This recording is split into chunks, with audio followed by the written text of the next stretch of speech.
চলো ভাই দেখো আপনি কি এন্ড এই পাস্টের জন্য কিন্তু আপনি আমার কাছ থেকে সরে গেছেন, তাই না?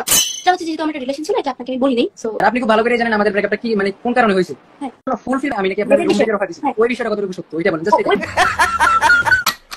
আগে ব্রেকআপ মানে ছিল শুধুই কান্না বা বন্ধুর কাছে গিয়ে দুঃখ প্রকাশ করা, কিন্তু এখনকার যুগে ব্রেকআপ মানে ফেসবুক লাইভ। লাইভে যাও না, আমি লাইভে দেখি টুনাটুনি ফেসবুক লাইভে এসে বলল আমাদের প্রেমের মেয়াদ শেষ। কি আছে তার কোনো ভিডিও? ইয়েস, চলুন দেখি সেই ভাইরাল ব্রেকআপের আসল নাটক। শুনছিলেন শিরোনাম, এবারে বিস্তারিত। এন্ড এই পাস্টের জন্যই কিন্তু আপনি আমার কাছ থেকে সরে গেছেন, তাই না? আমি না বলে গেমস খেলছিলাম, সো এটা আপনার একদম পছন্দ ছিল না। সো এই জন্য যেহেতু একটা রিলেশন আমি পাস্টে করছিলাম বলিনি, আপনি যখন জানতে পারছেন তখন আর কি ওই টাইমে আপনি মেনে নিতে পারেন যে আমরা দুজন আলাদা হয়ে যাই। পাবনা চলে যাও তোমার সবচেয়ে ছেলেটা মেয়েটাকে ছেড়ে গেছে কারণ অতীতে মেয়েটার একটা বয়ফ্রেন্ড ছিল, ওইটা সে বলে নাই। অবশ্যই বলতে হবে। ওকে মানলাম, বলে নাই দেখা ব্রেকআপ হওয়ার কারণ ছিল, কিন্তু না বইলা গেম খেলছে এইটাও নাকি ব্রেকআপ হওয়ার কারণ। মানে কুছবি এখন তো মনে হইতাছে গেম খেলার জন্য লাইসেন্স নিতে হইব। পুরো অডিয়েন্সরে আমি একটা কথা বলতে চাই যে অনেকে বলতেছেন যে ভাই তোমাদের পার্সোনাল বিষয় কি লেগে তোমরা পাবলিকলি আনতেছো বা কি লেগে আমাদের কাছে বিচার দিতেছো। কথাটা আমি বলি, ক্লিয়ার কাট কথাটা বলি। প্রথমত হইছে এই যে আফরিন আপু একটা মেয়েরে বিশ্বাস করে আমাদের পিকগুলো দেখাইছিল, ওইগুলো সোশ্যাল মিডিয়াতে আনার পর আমাদেরকে নিয়ে প্রচুর পরিমাণে মাতামাতি হয়েছে, এগুলো নিয়েও প্রায় আমাদের ঝগড়া হয়েছে, যা সব মিটমাট হয়েছে। তো এইটা নিয়ে অনেকে মাতামাতি করতেছেন এই সেই হ্যানতেন। যেহেতু সোশ্যাল মিডিয়ার ভিতরে মানে ঝামেলাগুলো লাগছে, তো অবশ্যই আমরা সোশ্যাল মিডিয়ার ভিতরে করতে হইব, আমরা তো পার্সোনালি কইলে তো হইব না।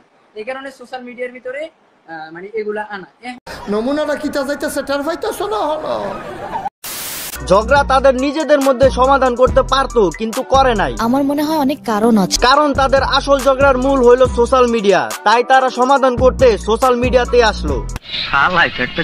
ব্যাপারটা কিছুটা ওইরকম হয়ে গেল না? ব্যথা জায়গায় ব্যথা দিলে ব্যথা ঠিক হয়ে যায়। মানে কুছবি ভাই সবই বিনোদন। বাংলাদেশে 1 মিনিট ঘুমানো মানে কয়েকটা বিনোদন মিস করা, তাই ঘুম বয়কট করে বিনোদন উপভোগ করুন। কেসা লাগা মেরা মজাক? ফুলফিল আমি নাকি আপনাদের রুম থেকে রফা দিছি, ওই বিষয়টা কতটুকু সত্য ওইটা समझ रहे हो? मोमेंट है भाई, मोमेंट है।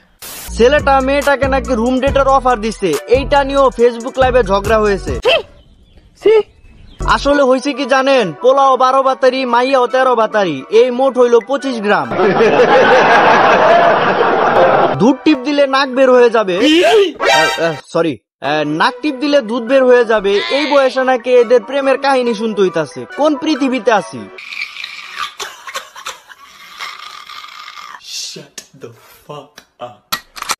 প্রথমে কিন্তু মনে করেন যখন আমাদের ব্রেকআপ হয়েছে তখন আপনি সেট ভিডিও বানানো শুরু করছেন।